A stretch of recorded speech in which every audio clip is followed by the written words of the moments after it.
এই বিষয়গুলো ঠিক করবে। কোনো কিছু চাপিয়ে দেয়া আমরা আসলে অ্যাফোর্ড করতে পারবো না। কারণ কোনো একটা ইস্যুতে মাঠে দুটো পক্ষ পরস্পরের বিরুদ্ধে যদি নেমে যায়, দুটো পক্ষ বলতে এখন বিএনপি তো আছেই, তার বিরুদ্ধে অলরেডি জামায়াত দীর্ঘদিনের পুরনো রাজনৈতিক দল, এখন ছাত্রদেরও রাজনৈতিক দল তৈরি হচ্ছে। সবাই যদি মাঠে এই ব্যাপারে অস্থিরতায় জড়িয়ে পড়ে, বা সরকার যদি বিএনপিকে অ্যাগ্রি না করিয়ে নির্বাচনটায় ঢুকে পড়ে, তাহলে খুব ভয়ঙ্কর সংঘাতময় পরিস্থিতি তৈরি হতে পারে। এখন বোঝার চেষ্টা করেন, বিএনপির একজন নেতার সাথে তিনি ফোনে কথা বলছেন, তিনি বলছেন যে ভাই কয়দিন পরে তো এমনি খাইতে পারবেন, তো খাওয়ার জন্য এত পাগল হয়ে গেছেন কে? বোঝেন না কখন কি হয় বলা তো যায় না। তার মানে তারাও পালানোর জন্য রেডি হচ্ছে। বিএনপির সাথে সরকারের একটা উত্তেজনা তৈরি হয়েছে, অর্থাৎ সরকারের সাথে বিএনপির দূরত্ব তৈরি হয়েছে। সরকার যেটা করতে চাচ্ছে বিএনপি সেটা বিরোধী করছে, বিএনপি যেটা করতে সরকার সেটা বিরোধী। সবচেয়ে বড় আলোচনা হচ্ছে ইউনিয়ন নির্বাচন, সরকার এটা করবে কিন্তু বিএনপিটা চাচ্ছে না। এটার কারণে মূলত সরকারের সাথে দূরত্বটা তৈরি হয়েছে। সরকারের সাথে এই দূরত্বটা বিএনপি এর জন্য ভালো হবে নাকি খারাপ হবে, দর্শক এই বিষয়ে আলোচনা শুনবো। পাশাপাশি নতুন দল নিয়ে বিএনপির ভাবনা কি এবং নতুন দল তারা কি ভাবতেছে সেই বিষয় নিয়ে গুরুত্বপূর্ণ আলোচনা করবো। এর আগে দুইটা আলোচনা শুনে আসি। গতকাল সারা দেশ থেকে আসা বিএনপির বিভিন্ন পর্যায়ে প্রতিনিধিদের নিয়ে একটা বর্ধিত সভা হয়েছে দিনব্যাপী। সেখানে বক্তৃতা করেছেন বেগম খালেদা জিয়া, জনাব তারেক রহমান, আরও সবাই টপ লিডার্স সবাই কথা বলেছেন। কিন্তু এই দুজন নীতি নির্ধারকের, সর্বোচ্চ নীতি নির্ধারকের বক্তৃতা, বিশেষ করে জনাব তারেক রহমানের বক্তৃতা থেকে আমরা সরকারের সাথে আগামী দিনে বিএনপির কিছুটা মতপার্থক্য বা সেটা এক ধরনের সংঘাত সৃষ্টি হতে পারে বলে এক ধরনের আভাস পাচ্ছি আমরা। সেটা কেন, কিভাবে, সেটা আমরা জানতে চাইব, সেটা বুঝতে চাইব, এভাবে বলবো তাদের বক্তব্য থেকে। জনাব তারেক রহমানের বক্তব্যটাই বেশি গুরুত্বপূর্ণ, কারণ এই মুহূর্তে তিনিই আসলে দলের প্রধান নীতি নির্ধারক। বেগম খালেদা জিয়ার একটা বক্তৃতা, আসলে রেকর্ডেড বক্তৃতা প্রচার করা হয়েছে, আমি মিডিয়ায় যেটা দেখলাম, পত্রিকায়। তিনি অসুস্থ এবং যেহেতু চিকিৎসাধীন আছেন, তাই তার বক্তৃতাটা, কথা ছিল উনি কানেক্টেড থাকবেন কিন্তু হয়নি। তার বক্তৃতার মধ্যেও কিছু গুরুত্বপূর্ণ কথা আছে। সেটা হলো এখনও চক্রান্ত আছে এবং এই চক্রান্তকে কাটিয়ে ওঠার জন্য সবাইকে ঐক্যবদ্ধ হয়ে কাজ করতে হবে, সেটা বলছেন। তারপরে এই জায়গাটা একটু পরিদলীয় নেতাকর্মীদের উদ্দেশ্যে বলেন, দেশ আজ এক সংকটময় সময় অতিক্রম করছে। আপনাদেরও ছাত্রদের সমন্বিত আন্দোলনের ফলে ফ্যাসিস্ট শাসকরা বিদায় নিয়েছে, একটা অন্তর্বর্তী সরকার গঠিত হয়েছে। তাদের কাছে জনগণের প্রত্যাশা, এই জায়গাটা খেয়াল করি, রাষ্ট্র মেরামতের ন্যূনতম সংস্কার দ্রুত সম্পন্ন করে গণতান্ত্রিক ব্যবস্থায় ফিরে যাওয়ার জন্য সকলের কাছে গ্রহণযোগ্য একটি নির্বাচন অনুষ্ঠান করা। সো সংস্কার প্রশ্নেও তিনি বিএনপি দীর্ঘদিন থেকে যে কথাটা বলছে ঠিক সেই জায়গাটাই পুনরুল্লেখ করেছেন, ন্যূনতম সংস্কার করে একটা গণতান্ত্রিক ব্যবস্থায় ফিরে যাওয়া। তিনি একই সাথে সবাইকে সতর্ক করে বলেছেন, আমরা এমন কিছু যাতে না করি যাতে আমাদের এই বিজয়টা নষ্ট হয় বা সেটা প্রশ্নের মুখে পড়ে। আমি ধারণা করি তার দলের নেতাকর্মীদের বিভিন্ন জায়গায় শৃঙ্খলা ভঙ্গের বেশ কিছু ঘটনা ঘটেছে, সেটাকে ইন্ডিকেট করেছেন। অ্যাট দ্য সেম টাইম অন্যান্য সকল পক্ষকেও একই আহ্বান তিনি জানিয়েছেন। আর এখানে একটা জিনিস আমাদের একটু মনে রাখতে হবে, সেটা হলো যেটা সবচেয়ে বেশি সিগনিফিক্যান্ট আসলে, সেটা বেগম খালেদা জিয়ার স্পিচের ডিসেন্সি। একটা মানুষ দীর্ঘদিন নিপীড়িত হয়েছেন, অকল্পনীয় রকম বিভৎস রকম নিপীড়নের শিকার হয়েছেন। যে বয়সে তিনি জেলে গেছেন তা জেলে থাকারই কথা ছিল না। একজন নারী যার বয়স অনেক, যিনি অসুস্থ, যিনি দেশের প্রধানমন্ত্রী ছিলেন, তার জামিন পাওয়ার সব রকম রাইট থাকার পরও তিনি জামিন পাননি। এমনকি তার জামিন ঠেকানোর জন্য আপিল বিভাগেও দফায় দফায় সরকার তখন গিয়েছিল, আমাদের মনে আছে। সেই মানুষটা এমনকি জেলে থেকে উনি সঠিক চিকিৎসা পাননি। ওনার নানাবিধ অসুখের মধ্যে লিভারের অত্যন্ত কঠিন একটা অসুখ, ওনার লিভার সিরোসিস আছে, যেটার জন্য এখন তিনি ট্রিটমেন্টে গেছেন। এত পরিমাণ অত্যাচার নিপীড়নের পরও তিনি একটা পাল্টা তোপ দাগেননি আওয়ামী লীগের দিকে। মানে তার ব্যক্তিগত মূল্য, মানে অনেক কিছুই আছে। তার সন্তান, এক সন্তান মারা গেছে, আরেক সন্তানের সাথে তার দীর্ঘদিনের বিচ্ছেদ, সব কিছুর পরও কি অবিশ্বাস্যভাবে, কি মানে এটা অসাধারণ ব্যাপার। মানে বাংলাদেশের রাজনীতির ইতিহাসে বেগম খালেদা জিয়ার এই ব্যাপারগুলো লিখিত থাকবে। প্রত্যেকটা মানুষেরই ভুল থাকে, প্রত্যেকটা মানুষেরই প্রবলেম থাকে, কারণ প্রত্যেকে মানুষ। বেগম খালেদা জিয়ার নেতৃত্ব, তার দেশ চালানোর প্রচুর সমালোচনা আমরা করতে পারবো, বিভিন্ন ক্ষেত্রে করতে পারি, আমি আপনারা যে কেউ পারি। কিন্তু রাজনীতিতে কতগুলো মাইল ফলক। অনেক আগে একবার বলেছিলাম যে এই মুভমেন্টের যে শেখ হাসিনার বিরুদ্ধে আমাদের লড়াইটা এই পর্যায়ে থাকলো, তার পেছনে খালেদা জিয়ার বিরাট আত্মত্যাগ আছে। আমি আলাদাভাবে ভিডিও করেছিলাম, যিনি তার জীবনের ঝুঁকি নিয়ে দেশ ছেড়ে যাননি, কোনো রকম কোনো সমঝোতায় শেখ হাসিনার সাথে আসেননি। আর এই বক্তৃতাটা আমি অনেক সবাইকে অনুরোধ করব শোনার জন্য, এবং চিন্তা করুন একটু যে শেখ হাসিনা হলে এখানে কি করতেন। একজন বর্বর মানুষ, একজন বর্বর শেখ হাসিনার এই জায়গায় কি করতেন, জাস্ট কল্পনা করলেই এ দুটো পোলের মধ্যে, দুটো মেরুর মধ্যে দুজনের অবস্থান।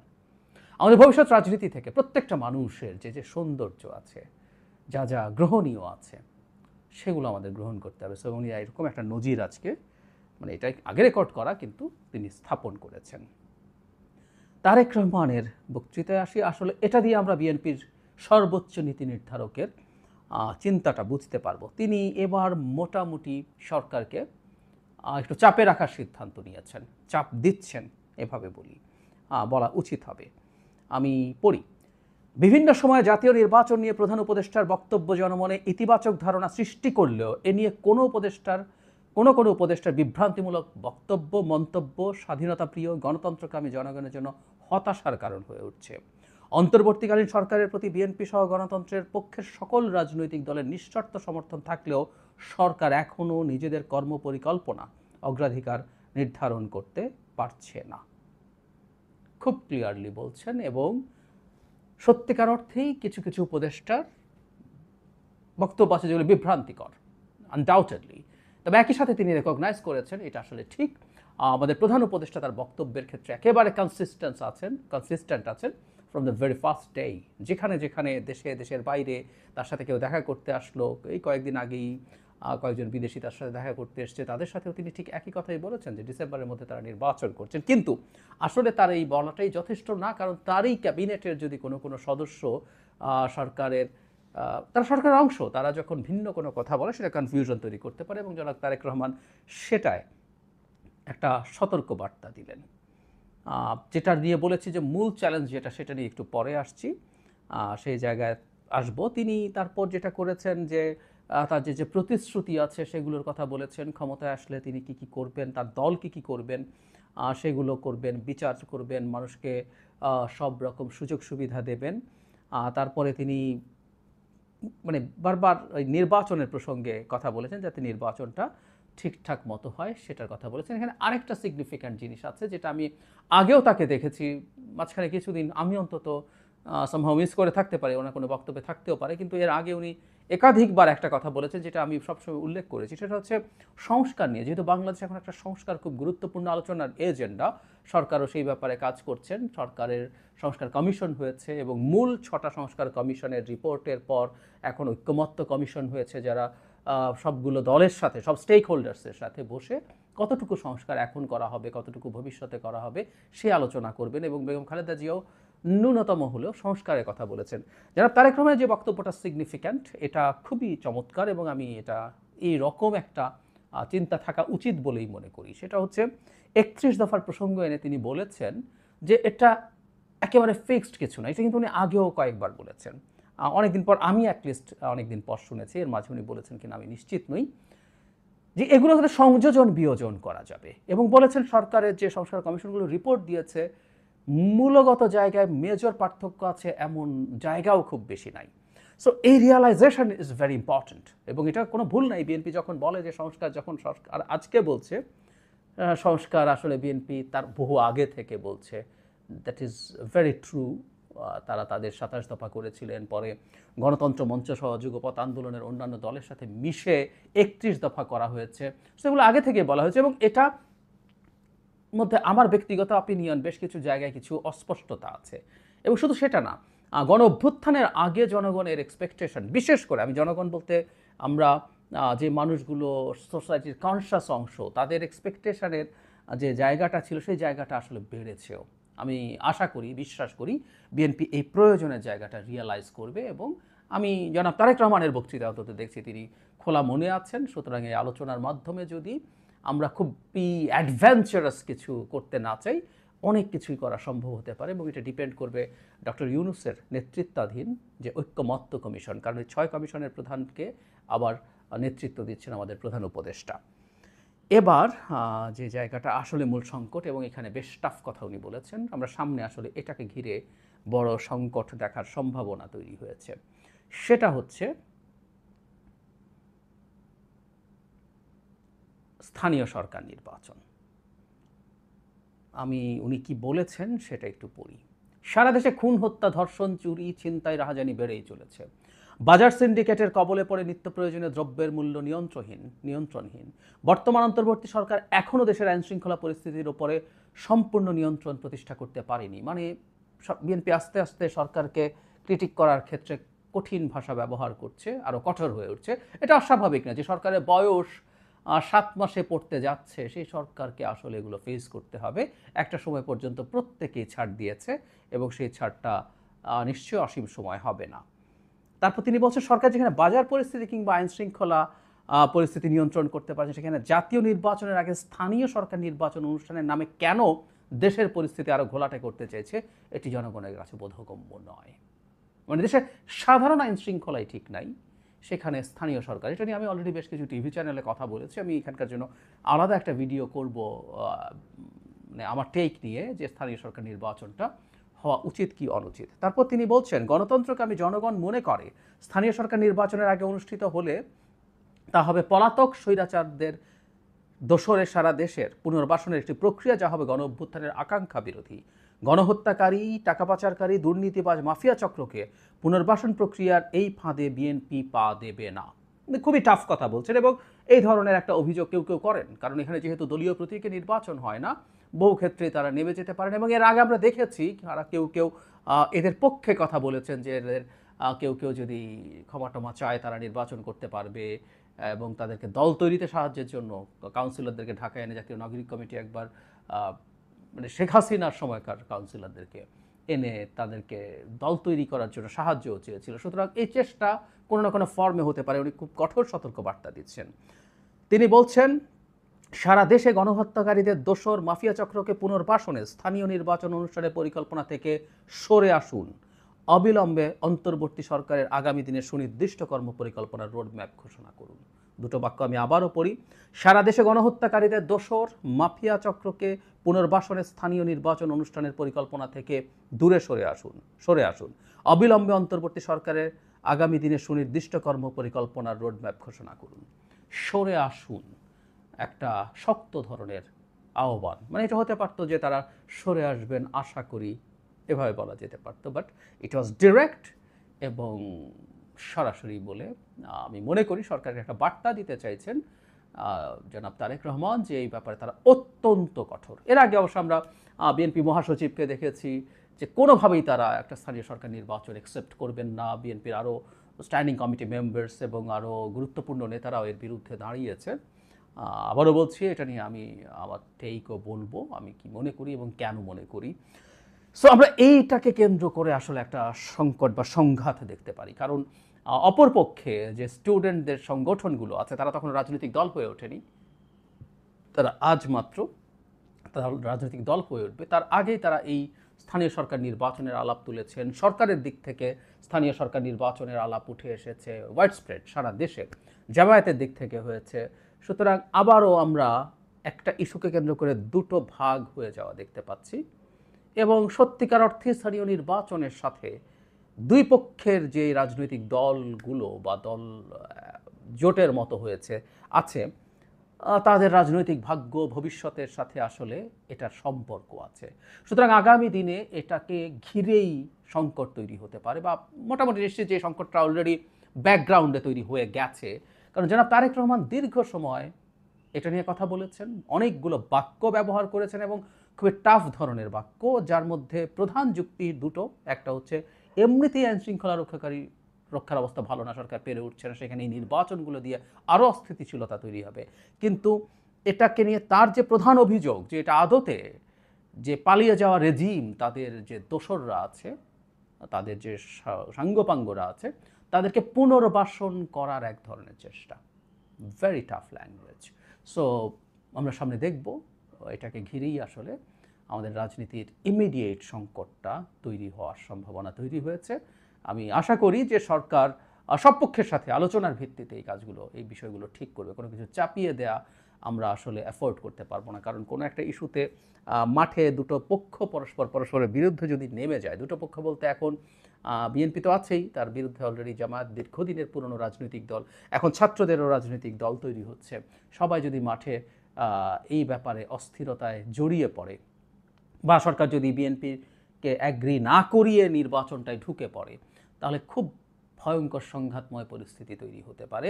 এই প্রত্যেকটা জিনিসই কেউ না কেউ খুবই পছন্দ করবে। কারা পছন্দ করবে আমরা খুব বুঝি, বহুবার বলা হয়েছে। আমরা আশা করব সেরকম কোনো পরিস্থিতির দিকে দেশে এগিয়ে যাবে না। কিন্তু আমি একটা অ্যালার্মিং সাইন দেখতে পেয়েছি। গতকাল এই বর্ধিত সভার প্রধান বা মোস্ট সিগনিফিক্যান্ট বিষয় এটাকেই বলে আমি মনে করি। আর একটা জিনিসও ওইটাও ইম্পর্টেন্ট, যে সরকারের ব্যাপারে অনাস্থার পরিস্থিতি তৈরি হয়েছে। জনগণের এখন আর আস্থা আগের মতনই সরকারের বিরুদ্ধে বেশ আক্রমণাত্মক ঢঙে বিএনপি যাবে সামনে। খুব স্বাভাবিকভাবে যে দলের যিনি প্রধান তিনি যতটুকু বলেছেন, তার দলের আরেকটু নিচের দিকের নেতারা, সর্বোচ্চ পর্যায়ের নেতারাই আরও টাফার কথা বলতে থাকবেন। সো আমরা এটা সামনের দিনে দেখতে পাবো, এটা মোটামুটি নিশ্চিত। প্রথমেই আপনাদের নিশ্চয়ই মনে আছে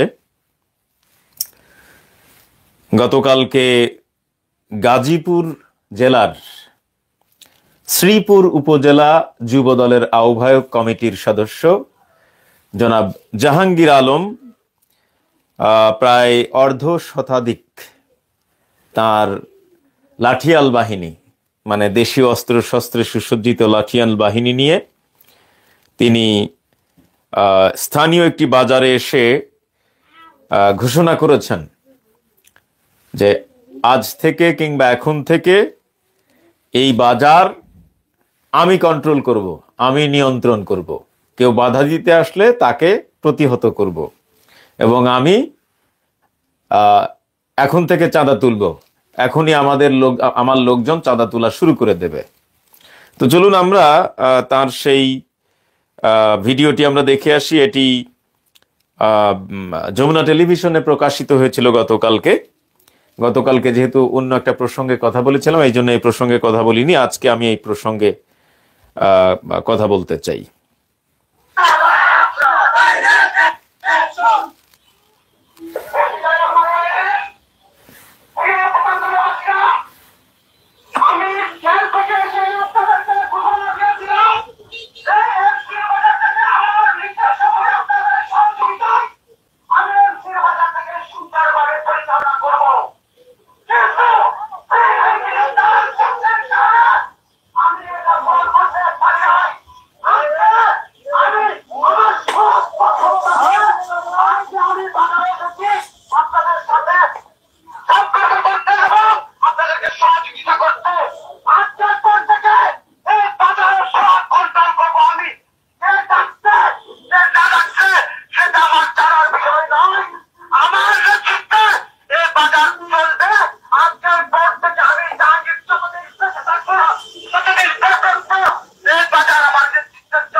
ব্যাস, আপনারা শুনছেন যে উপজেলা যুব দলের আহ্বায়ক কমিটির একজন সদস্য, নাম হচ্ছে জাহাঙ্গীর আলম।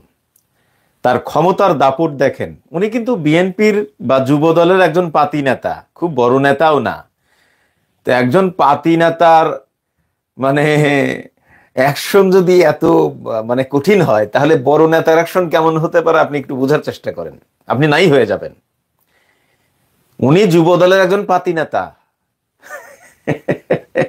এই পাতি নেতার ফোঁস দেখছেন তো, জাহাঙ্গীর আলম।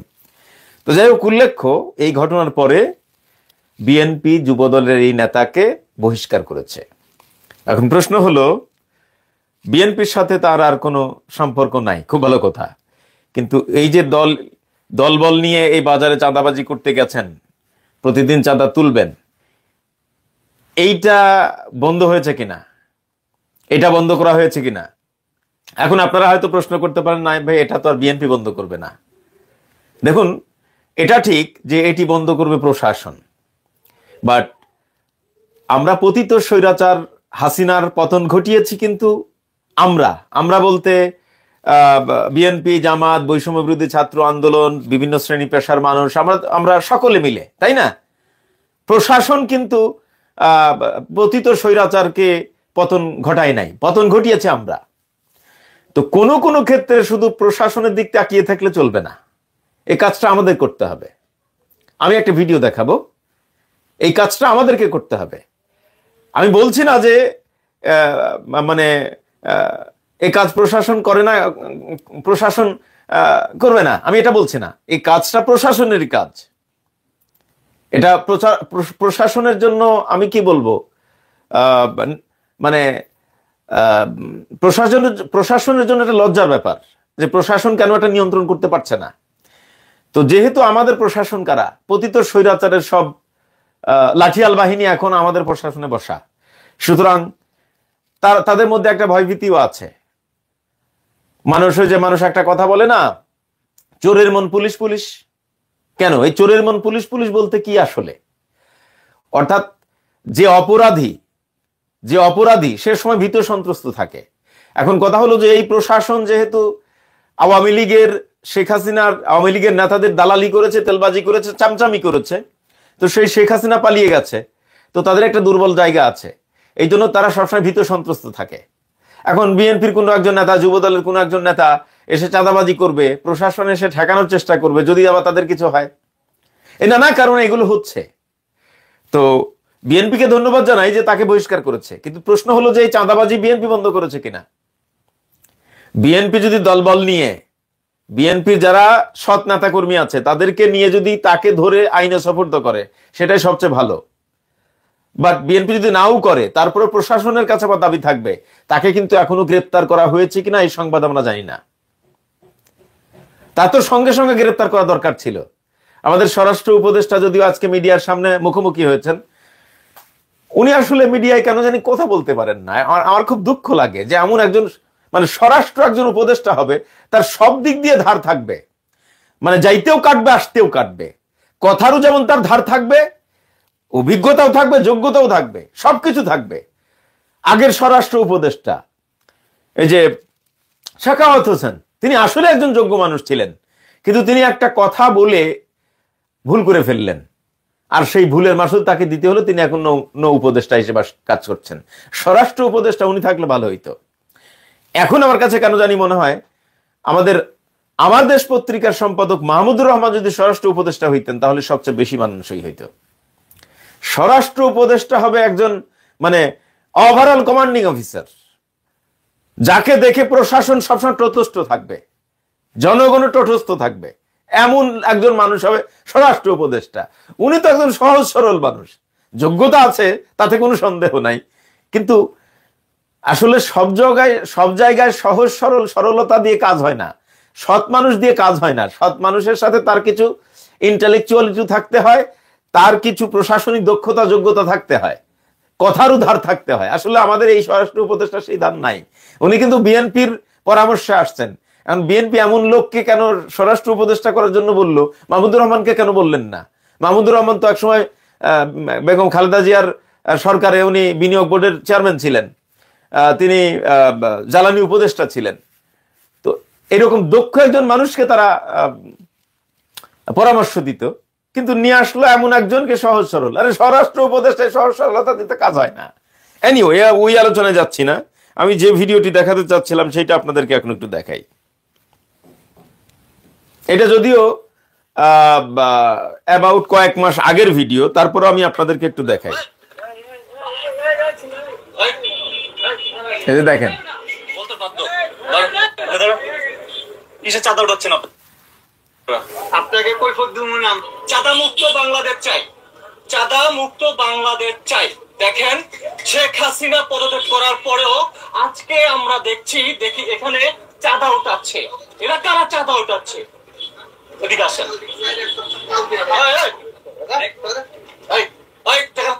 কিসের টাকা নিচ্ছিস? কিসের টাকা? আরে ভাই আমরা চাঁদা তুলি। কিসের চাঁদা? হ্যাঁ কিসের চাঁদা? আপনাকে বলতে হবে কি চাঁদা কে আনছি? তো আরে ভাই কইতেছেন ছাড়েন না, ছাড়েন। কিসের চাঁদা? হাত ছাড়েন না, চাঁদা দিচ্ছেন কেন? কিন্তু ক্যামেরা ভাঙলাম কিন্তু ক্যামেরা বন্ধ কর। একদম ভাঙলাম ভাই। এই যে চাঁদা তো বন্ধ, চাঁদা বন্ধ। ভাই হ্যাঁ কত টাকা উঠাইছো? সাই চিনো সামরে? হ্যাঁ চিনো সামরে? চিনো থাকবো না, আমি একজন সংবাদকর্মী। আচ্ছা সাংবাদিক ছাড়েন। এই বাধা দিচ্ছেন কেন? আপনি ক্যামেরা আপনি বন্ধ করেন, ক্যামেরা বন্ধ করেন। বেশি বাড়াবাড়ি হচ্ছে, বেশি বাড়াবাড়ি হচ্ছে কিন্তু। টাকা আনছি চান্দাবাজি আমরা করবো। আপনি কার চাঁদা উঠাচ্ছেন? এটা আপনাকে বলতে রাজি না আমরা। অবশ্যই বলতে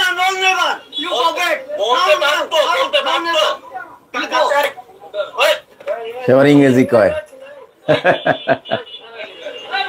বলতে বাধ্য। কিসের চাঁদা উঠাচ্ছেন আপনারা? আপনাকে কৈফিয়ত দিব না আমরা। কার চাঁদা উঠাচ্ছেন? আমরা চাঁদাবাজি করবো। পালাচ্ছিস কেন তুই? আপনার সমস্যাটা কি আপনি বলবেন তো? এখানে দাঁড়া, এখানে দাঁড়া। এখানে দাঁড়া। কোন দিকে যাচ্ছে? আমার বড় ভাইরা। তোর বড় ভাই, তোর কোন বড় ভাই আছে? কার চাঁদা উঠাইতেছস? কার চাঁদা বললেন তো আপনাকে বলবো না। আপনি মুরব্বী, আপনি কথা বলবেন না। কেন বলবো না? আমার স্ট্যান্ড আমরা লাগাচ্ছি। আপনার স্ট্যান্ড ঠিক আছে। কার চাঁদা উঠাচ্ছেন আপনারা? কার চাঁদা উঠাচ্ছেন? আপনি তো স্ট্যান্ড আছেন না, নতুন একটা দল, ওইটা চাঁদা উঠাচ্ছেন। কার দল সেটা আপনাকে বলবো না, সেটা আপনাকে বলবো না।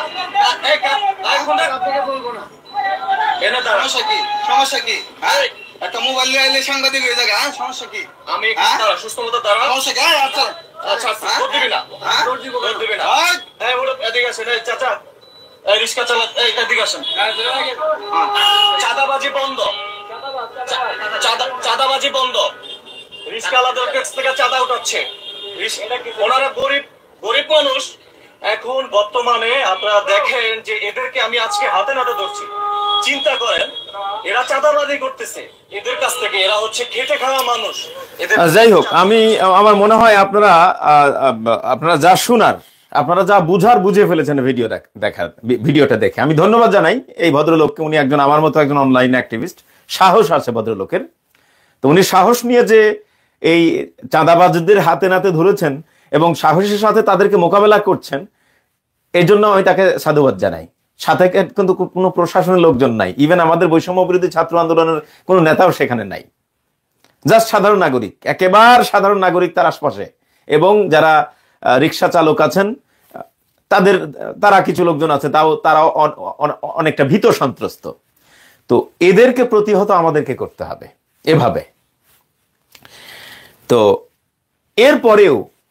এরপরেও এই আমাদের বিএনপি, যুবদল, ছাত্র দলের নেতৃবৃন্দ আমাদেরকে বারবার বলবে কোথায় চাঁদাবাজি হচ্ছে, কে চাঁদাবাজি করছে, ধরেন না কা তাদেরকে, ইত্যাদি ইত্যাদি নানান কথাবার্তা। ধরবে কে ধরবে? প্রশাসন ধরবে। আপনারা ধরে প্রশাসনের হাতে তুলে দিবেন। দোষ দেয় কার? জামাতের। আচ্ছা, বিএনপি চাঁদাবাজি করছে, যুবদল চাঁদাবাজি করছে, ছাত্র দল চাঁদাবাজি করছে, এই তথ্যটা জামাত পাচ্ছে কোথায়? এই তথ্যটা আমরা পাচ্ছি কোথায়? মিডিয়ার মাধ্যমে। একবারও কি দেখেছেন বিএনপির যে সমস্ত নেতৃবৃন্দ বড় বড় কথা বলছে, তারা কি একবারও কোনো মিডিয়ার নাম বলেছে যে অমুক মিডিয়া বিএনপির বিরুদ্ধে অপপ্রচার চালাচ্ছে, অমুক মিডিয়া বিএনপির পিছনে লেগেছে, অমুক মিডিয়া বড় বড় কথা বলতেছে, অমুক মিডিয়ার শেখ হাসিনার সময় দালালি করেছে, সেই মিডিয়া এখন আমাদের পিছনে লেগেছে? এইভাবে কি একজন বিএনপির নেতা কোন মিডিয়াকে দোষারোপ করেছে? করে নাই। দোষারোপ করছে কার? জামাতের। দোষারোপ করছে কার? আমরা যারা কথা বলছি তাদের বিরুদ্ধে। আমরা তথ্য পাচ্ছি কোথায়? মিডিয়ার কাছ থেকে। জামাত তথ্য পাচ্ছে কোথায়? মিডিয়ার কাছ থেকে। তো মিডিয়ার তথ্য ধার করে মিডিয়ার তথ্য কর্য করে হাওলাত করে জামাত বক্তব্য দিয়েছে দুই একটা, আর মিডিয়ার তথ্য আমরা ক্রমাগত শেয়ার করতেছি। কিন্তু যে মিডিয়া তাদের এই অপকর্ম ফাঁস করেছে সেই মিডিয়ার বিরুদ্ধে কিন্তু একটা কথা বিএনপি বলে না। এই মিডিয়ার তথ্য নিয়ে তথ্য সরবরাহ করে যারা প্রচার করতেছে তাদের বিরুদ্ধে লেগেছে বিএনপি, এই বিএনপির এই সমস্ত নেতৃবৃন্দ। এবার আসেন, আমাদের একজন মাজলুম সাংবাদিক, খুব জনপ্রিয় এখন ইউটিউবার, আমাদের সাংবাদিক ইলিয়াস ভাই, তিনি একটা পোস্ট করেছেন আজকে। পোস্টে আমিও যদিও একটা কমেন্ট করেছিলাম, কমেন্টটা বেশ ভাইরাল, তার পোস্টটাও ভাইরাল। আমি পোস্টটা আপনাদেরকে একটু পড়ে শোনাই। পোস্টটা দিয়েছেন 9 ঘন্টা আগে। এই যে পোস্টটা আপনাদেরকে একটু দেখায়, আবার অবিশ্বাসও করতে পারেন। এই দেখেন, 9 ঘন্টা আগে এই পোস্টটা দিয়েছেন। আমি একটু পড়ে শোনাই। একজন বড় নেতার সাথে কথা হচ্ছিল, তাকে জিজ্ঞেস করলাম, ভাই কয়দিন পরে তো খেতেই পারবেন, তারপরেও খাওয়ার জন্য এত পাগল হয়ে গেলেন কেন? উত্তর দিল, ভাই কখন কি হয় বলা তো যায় না।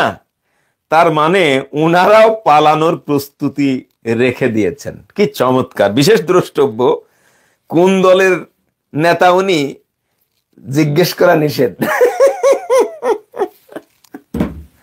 এখন বোঝার চেষ্টা করেন, বিএনপির একজন নেতার সাথে তিনি ফোনে কথা বলছেন। তিনি বলছেন যে ভাই কয়দিন পরে তো এমনি খাইতে পারবেন, তো খাওয়ার জন্য এত পাগল হয়ে গেছেন কে? বোঝেন না কখন কি হয় বলা তো যায় না।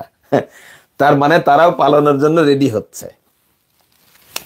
সত্য কথা বলতে কি, বিএনপির যুব দলের বা ছাত্র দলের নেতৃবৃন্দ আপনারা যারা আছেন, বিএনপির নেতৃবৃন্দ হয়তো নাও বুঝতে পারে, কিন্তু যুব দল ছাত্র দলের নেতৃবৃন্দর তো বোঝা উচিত যে এটা 2001 সালের বাংলাদেশ না, এটা 1991 সাল না, এটা 1996 সাল না, ইভেন এটা 2010 সালও না, ইভেন এটা 2018 সালও না, এটা 2025 সাল। যুগ পাল্টে গেছে, এটা জেন জির যুগ। এই যুগে ওই সেকেলে রাজনীতি আর চলবে না। এই যুগে সেকেলে রাজনীতি চলবে না।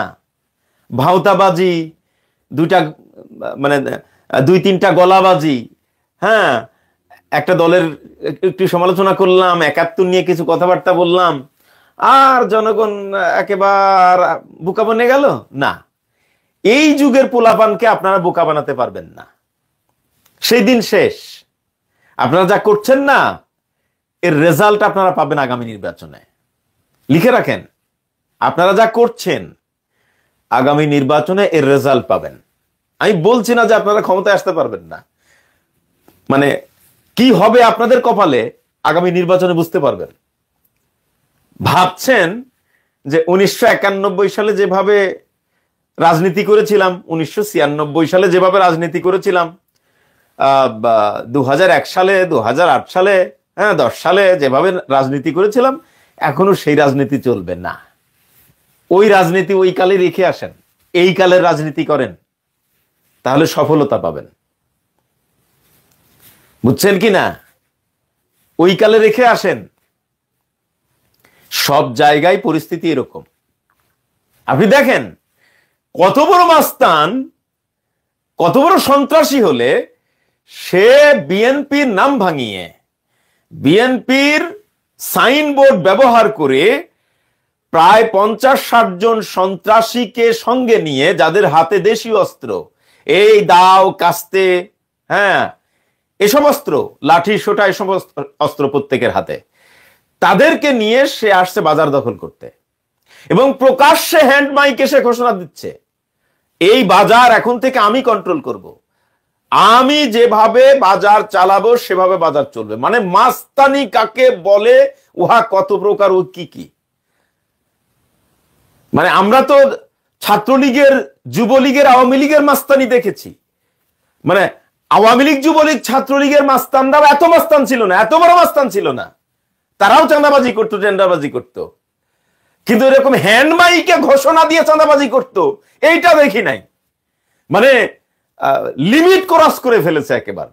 মানে আওয়ামী লীগ, যুবলীগ, ছাত্রলীগকে হার মানিয়েছে এই যুব দলের নেতা। কিন্তু দুঃখজনক হলেও সত্য যে তাকে এখনো গ্রেফতার করা হয় নাই, তার নামে এখনো মামলা হয় নাই। এরপরেও বিএনপির নেতারা গলাবাজি করবে যে আমরা জিয়ার সৈনিক, আমরা জিয়ার আদর্শের রাজনীতি করি। এটা জিয়ার আদর্শের রাজনীতি? তাকে বহিষ্কার করছেন, ঠিক আছে, কিন্তু ওই যে সিলেটের জুলকারনাইন শাহের ভাই যার মামলা বাণিজ্য নিয়ে স্ট্যাটাস লিখেছিলেন, কি যেন জিকে গৌস না কি যেন নাম, জিকে গৌস, বহিষ্কার করছেন তাকে? করেন নাই। মানে যে নেতার একটু জনপ্রিয়তা আছে তার জন্য 7 খুন মাপ, আর যার কোনো জনপ্রিয়তা নাই যে ওকে বহিষ্কার করলেই কে না করলেই কে, বিএনপি তাকে বহিষ্কার করে। কিন্তু যার খুব জনপ্রিয়তা আছে তাকে বহিষ্কার করে না। তার মানে মাথায় পিঠে হাত বুলে দেখে না, রুমিন ফারহানা বলছে না, রুমিন ফারহানা বলছে তো, বলছে যে পদধারী নেতারা কেউ চাঁদাবাজির সাথে জড়িত, কেউ দখলবাজির সাথে জড়িত, কেউ মামলা বাণিজ্যের সাথে জড়িত। তাদের বিরুদ্ধে কেন্দ্রীয় হাইকমান্ডের কাছে কমপ্লেন করলে কেন্দ্র ব্যবস্থা নেয় না। কোট আনকোট বাংলা ভিশন এটা বলেছে ব্যারিস্টার রুমিন ফারহানা। এখন আমাকে বলেন, যাদেরকে আমরা বিদায় করলাম, কি কারণে বিদায় করলাম? এই কারণে বিদায় করেছি, তো সেই কারণটাই যদি আবার আমাদের সামনে এসে হাজির হয়, তো তাহলে যে এই যে প্রায় 2000 আমাদের ছাত্র জনতা জীবন দিল, প্রায় 25,000 পঙ্গুত্ব বরণ করলো, লাভটা হলো কি? তো কি বলছে আমিরে জামাত, বলছিল না কথা যে আমরা এক ফ্যাসিস্টকে তাড়িয়েছি, আর এক ফ্যাসিস্টের হাতে ক্ষমতা দিতে চাই না, আর এক ফ্যাসিস্টকে দেখতে চাই না। তো এই কথার অর্থ হলো আপনারা আসেন ক্ষমতায়, সমস্যা নেই, কিন্তু ফ্যাসিস্ট হইয়েন না। আপনারা আগেই ফ্যাসিস্ট হয়ে গেছেন, ক্ষমতায় যাওয়ার দরকার নাই, ক্ষমতায় যাওয়ার আগেই আপনারা ফ্যাসিস্ট দেখাচ্ছেন বাংলাদেশের জনগণকে। তো তাহলে তার দোষ কি? সেটা মিডিয়ার তথ্য নিয়েই কথা বলেছিল মিজানুর রহমান আজহারী। এক দল খেয়েছে, আরেক দল খাওয়ার জন্য রেডি হয়ে আছে। উনি কথাটা কিন্তু 100% সঠিক বলেন নাই, আংশিক সত্য বলেছেন। 100% সঠিক হলো এক দল খেয়েছে, আরেক দল অলরেডি খাওয়া শুরু করে দিয়েছে। এইটা হলো 100% রাইট কথা। যদিও উনি কোনো দলের নাম মেনশন করেন নাই, কিন্তু যারা এটা করতেছে তারা অলরেডি তার উপর রেগে গেছে। ওই যে পোপো করলি পুঁটি মাছ, একটা কথা আছে না, পোপো করলি পুঁটি মাছ। আপনারা চাঁদাবাজি করতেছেন, আপনারা খাওয়ার জন্য রেডি আছেন, এই জন্য আপনাদের গায়ে লেগেছে, আমি তো চাক্ষুষ প্রমাণ দেখালাম, আর দরকার আছে আপনাদের? এরপরেও আমরা গালি খাবো। অথচ দেখেন, আমি তো ভাই একজন পেশাজীবী মানুষ, আমি না রাজনীতিবিদ, না সাংবাদিক, না বুদ্ধিজীবী, না কলামিস্ট, না সেলিব্রিটি। আবার আমার চেহারা সুরত বেশভূষা দেখে মনে হতে পারে আপনাদের কাছে যে আমি একজন বক্তা মানুষ, তাও না। হয়তো ইসলামী লাইনে লেখাপড়া করেছি, কিন্তু আমি কোনো বক্তাও না। তো তার মানে কি? আমি একেবারে একজন সাধারণ নাগরিক। আমাকে বলেন তো, আমি একজন সাধারণ নাগরিক, আমি 14টা বছর, প্রায় 14টা বছর দেশে যেতে পারলাম না। কাদের কারণে? আমাকে বলেন, কাদের কারণে আমি 14টা বছর দেশে যেতে পারলাম না? এই বিএনপি জামাতের কারণে। বিএনপি জামাত তারা 14টা 15টা বছর আওয়ামী লীগের দ্বারা নির্যাতিত, নিপীড়িত। তাদের পক্ষে কথা বলতে গিয়ে আমি 14টা বছর দেশে যেতে পারলাম না। আজকে সেই তারাই এখন আমাকে গালাগালি করে, আমাকে জামাতি বলে, আমাকে মওদুদি উম্মত বলে, আমাকে ভণ্ড বলে, আমাকে গুজববাজ বলে, আরো কত গালাগালি আছে। 2 টাকার ইউটিউবার বলে, আমি 2 টাকার কামলা বলে। এখন তাদের চাঁদাবাজি নিয়ে যারা কথা বলে তারা এখন সবাই জামাতি। ইলিয়াস এখন জামাতি, অথচ এই ইলিয়াস বিএনপির কারণেই আজকে প্রবাসী। এই কনক বিএনপির কারণেই আজকে প্রবাসী, দেশান্তরী। পিনাকি তার আসলে কি আছে আমি জানি না, কিন্তু পিনাকি দা যতদিন কথা বলতেছে বিএনপির পক্ষেই তো কথা বলেছে। তো এই মানুষগুলো এখন সবাই জামাতি হয়ে গেছে। আজব কাজ কারবার। আপনার চাঁদাবাজির বিরুদ্ধে কথা বললেই সে জামাতি, আপনার দখলবাজির বিরুদ্ধে কথা বললেই সে জামাতি, আপনার ছিনতাইয়ের বিরুদ্ধে কথা বললেই সে জামাতি, আপনার মামলা বাণিজ্যের বিরুদ্ধে কথা বললেই সে জামাতি। জুলকারনাইন শাহেরও এখন জামাতি, সবাই এখন জামাতি, কনকও জামাতি। দেখেন প্রত্যেকটা মানুষ বিএনপির পক্ষে কথা বলেছে, কিন্তু এই মানুষগুলোকে তারা দূরে ঠেলে দিয়েছে। একজন মানুষকেও তাদের পক্ষে রাখতে পারেনি, কারণ একটাই, তারা অপকর্মকে হালাল করার চেষ্টা করেছে। আরে ভাই, আপনার দলের যেটা খারাপ লোক ধরা পড়েছে বিদায় করে দেন, তার পক্ষে আবার ইনিয়ে বিনিয়ে আপনার বক্তব্য দেওয়ার দরকার কি? সহজ ভাষায় বললেই তো হয় যে যারা চাঁদাবাজি করতেছে তারা কোনো দলের না, ধরা পড়ার সাথে সাথে আমরা আমাদের সংগঠনের পক্ষ থেকে তাদের বিরুদ্ধে ব্যবস্থা নিচ্ছি। কিন্তু তা না করে তাদের পক্ষ নিয়ে আজগবি কথাবার্তা বলতেছেন। কোথায় চাঁদাবাজি হচ্ছে, কে চাঁদাবাজি করতেছে? ছাত্র দলের সভাপতি তো বলেই দিল, সারা বাংলাদেশে কোন ইউনিটের কোন নেতা যদি চাঁদাবাজির সাথে জড়িত থাকে প্রমাণ দেখাও, অথচ শত শত প্রমাণ আছে। কেন রে ভাই? আমার কি স্বার্থ আছে আমাকে বলেন? আমি একজন পেশাজীবী মানুষ, একজন রেমিটেন্স যোদ্ধা, এখানে কাজকর্ম করে খাই। আমার সুযোগ সুবিধা হইলে আমি দেশে যাব, আমার আত্মীয় স্বজন পরিবারের সাথে দেখা সাক্ষাৎ করে 1-2 মাস থাকবো, আবার চলে আসবো, আবার 1-2 বছর পরে যাব। আমার জীবন তো এভাবেই চলবে। কেন আমি এই ঝুঁকিটা নিলাম? আমার পরিবারকে আমি ঝুঁকিতে ফেললাম, আমার আত্মীয় স্বজনকে ঝুঁকিতে ফেললাম। যাদের জন্য কাঁদলাম সেই তারাই এখন আমাকে গালাগালি করে। দর্শক, আলোচনা শুনেছেন, শুনে বুঝতে পেরেছেন আসলে যে বিএনপির দূরত্বটা তৈরি হওয়া আমার মনে হচ্ছে না বাংলাদেশের রাজনীতিতে একটা ভালো অধ্যায় শুরু হবে, বরং এটা ক্ষতিগ্রস্ত হবে। বিএনপির উচিত হবে মেনে নেওয়া সরকারের সিদ্ধান্ত। কারণ যদি তাদের প্রার্থীগুলো যদি অভিজ্ঞ হয় বা তাদের প্রার্থীগুলো যদি যোগ্য হয়, তাদেরকে তারা নির্বাচিত করবে। বিএনপিকে সুষ্ঠু নির্বাচন চায়। সুষ্ঠু নির্বাচন তো দলীয় সরকারের অধীনে হয় না, ইউনিয়ন নির্বাচনও তো একটা আমি বলবো যে একটা নির্দলীয় সরকারের অধীনে হওয়া দরকার। তাহলে সেখানেও একটা কিছু বোঝা যাবে, কিন্তু বিএনপি সেটা মানতে কেন চায় না সেটা আমরা বুঝি না। যে প্রিয় দর্শক, আলোচনাগুলো শুনেছেন, শুনে আপনার ব্যক্তিগত মতামত কি অবশ্যই কমেন্ট বক্সে কমেন্ট করবেন।